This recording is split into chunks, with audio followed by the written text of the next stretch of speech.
السلام علیکم، زه یم ریاض همکار او نن تاسو ته په یوه نوې ویډیو کې راغلی یم.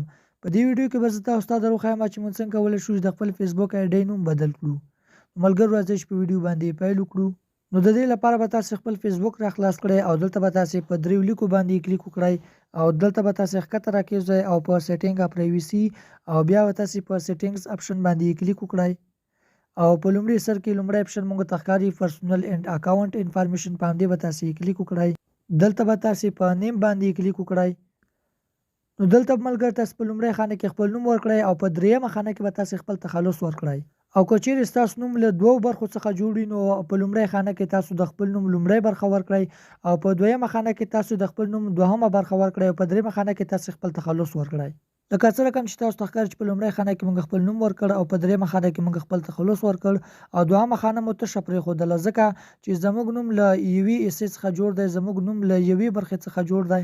نو کله چې داسې فارم تاسو ډک کړ نو له هغې څخه وروسته تاسو په شنه بټن ریویو چینج باندې کلیک وکړئ او دلته ملګرو تاسو ته دا ډول صفحه را خلاص شي. نو تاسو ته به تاسو ته وایي چې که چیرې په دویمه خانه تاسو کلیک کړئ نو تاسو تخلص به له نوم څخه مخکې راشي او نوم به تاسو له تخلص څخه وروسته راشي. خو زه لومړی انتخابوم ځکه چې مونږ افغان نوم کې ورکړی او تخلص مو زلمي کې ورکړی. نو زه لومړی انتخابوم او دلته تاسو ته دا خانه ښکاري په دې کې به تاسو د خپل فیسبوک آی ډي پاسورډ ورکړئ. نو موږ د خپل فیسبوک آی ډي پاسورډ انټر کړ او له هغې څخه وروسته زه په سیو چینجز باندې کلیک کوم په شنه بټن باندې. نو اوس به موږ ته خپل د فیسبوک آی ډي نوم بدل شي. لوډینګ روان شو. نو دا دی چې له موږ سره د فیسبوک آی ډي نوم بدل شو.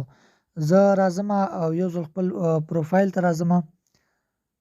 نو دلته تاسو ته ښکاري چې زموږ د آی ډي نوم د عرفان افغان زلمي. دا ریفرش کوم نو ګوره چې موږ ته د فیسبوک آی ډي نوم بدل شو. که په ویډیو کې انفارمیشن نو حتما در سره چینل سبسکرایب کړئ او ویډیو هم له نور دوستانو سره شریک کړئ. میلاویږو په نورو ښکلو ویډیوګانو کې. تر بل ویډیو مو د خدای په امان.